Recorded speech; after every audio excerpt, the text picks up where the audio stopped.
Hello my dear शूरवीर, कैसे हैं आप सब। जी हाँ, मैं बिल्कुल ठीक हूँ और उम्मीद करता हूँ आप जहाँ भी हैं सब कुशल मंगल हैं। चलिए शुरू करते हैं आज नए टॉपिक के साथ, दैट इज कॉल्ड क्लासिफिकेशन, है ना।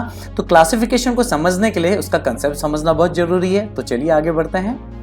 क्लासिफिकेशन, देखिए इमेज से ही आपको चीजें समझ में आ रही होंगी कि कुछ लोगों का झुंड एक तरफ और एक सिंगल दूसरी तरफ, है ना। हाँ सर, ये तो ऑड मैन आउट जैसा लग रहा है। अरे सही हो, चलो सही है। क्लासिफिकेशन मीन्स असॉर्ट, जिसे हम कहते हैं classification. Classify the items of group on the basis of certain common quality they possesses. तो एक ग्रुप बनेगा जिनमें कुछ कॉमन क्वालिटीज होगी और जिनमें कॉमन क्वालिटी नहीं होगी उसको हम क्या करेंगे, स्पॉट करेंगे, दैट इज मार्क करेंगे और उसे हम कहेंगे ऑड वन आउट। तो यहां पर आपने समझा क्लासिफिकेशन में क्या हुआ। यहां पर क्लासिफिकेशन में असॉर्ट एंड स्पॉट हुआ। क्या हुआ? असॉर्ट एंड स्पॉट हुआ। That's great. तो चलिए आगे बढ़ते हैं, एग्जांपल के बेस पर सॉल्व करते हैं, तो चीजों को समझते हैं। Choose the odd one. अब इनमें से ऑड जो है उसे फाइंड आउट करना है, जो ऑड है, जिसमें सिमिलरिटी नहीं है। हॉर्स घोड़ा, लायन जिराफ, चीता, पांडा। सर पांडा नजर आ रहा है, सर जिराफ ऊंचाई में लग रहा है, सर लायन तो डेंजर है, सर चीता भी डेंजर है, सर लायन चीता में सिमिलरिटी लगी, सर जिराफ लंबा पांडा पतला, हॉर्स तेज भागता है, सर भागने में हॉर्स लायन चीता और जिराफ और पांडा, जिराफ भी चलो भाग लेगा, सर पांडा सर, है ना। कितने सारे अजम्पशन बन सकते हैं, am I right? कई लोगों के मन में चल रहा होगा सर नहीं कुछ और भी हो सकता है आंसर। देखो, अगर आप ध्यान से देखो, हॉर्स को छोड़कर जितने भी लोग हैं ना सब वाइल्ड एनिमल्स में आते हैं। हाँ, तो ऑड वन आउट तो हमें कॉमन कैटेगरी इनकी है, these are common in your group, but horse is not a wild animal. So answer is except horse all are the wild animals. So the answer is option A, horse.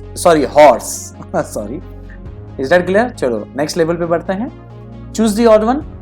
1728 64 1331 343 441।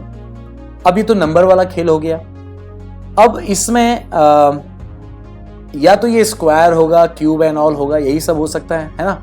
तो अब इसमें हमको ना हमारा square, हमारा cube एकदम go through होना चाहिए। यस, स्क्वायर क्यूब एकदम अच्छे से होना चाहिए। अब जहां तक मुझे समझ में आ रहा है 1728 8222, ओके, 1728 जो है ऑलमोस्ट 12 का क्यूब हो सकता है।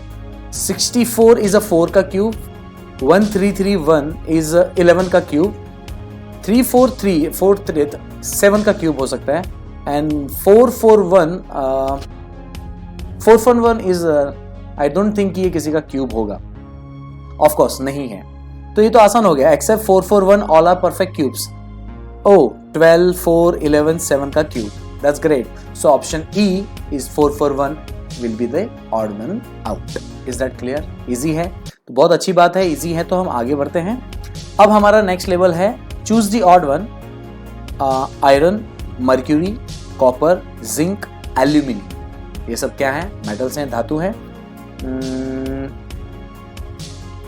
Yes, mercury. क्योंकि देखो ना, आयरन सॉलिड फॉर्म में होता है ना, कॉपर भी सॉलिड होता है, जिंक भी क्या हो जाता है, सॉलिड होता है, और एल्यूमिनियम भी क्या होता है, सॉलिड होता है। लेकिन मर्क्यूरी आपने देखा रहेगा लिक्विड फॉर्म रहता है। तो yes, only mercury is in liquid form in a room temperature, except mercury, other all are the solid form.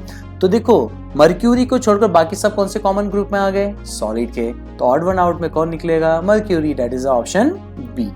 Easy है, so that's great, we have conclude.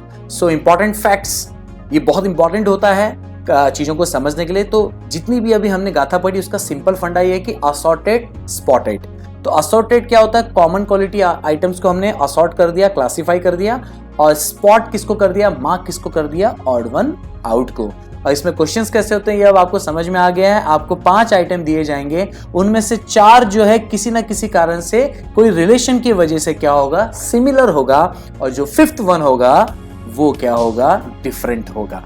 यही तो हमें फाइंड आउट करना है। सो आई बिलीव आपको चीज समझ में आ गई है। अब मिलेंगे हम MCQs के साथ। टिल देन, हौसले बुलंद, कामयाबी तुरंत, because attitude matters but positive.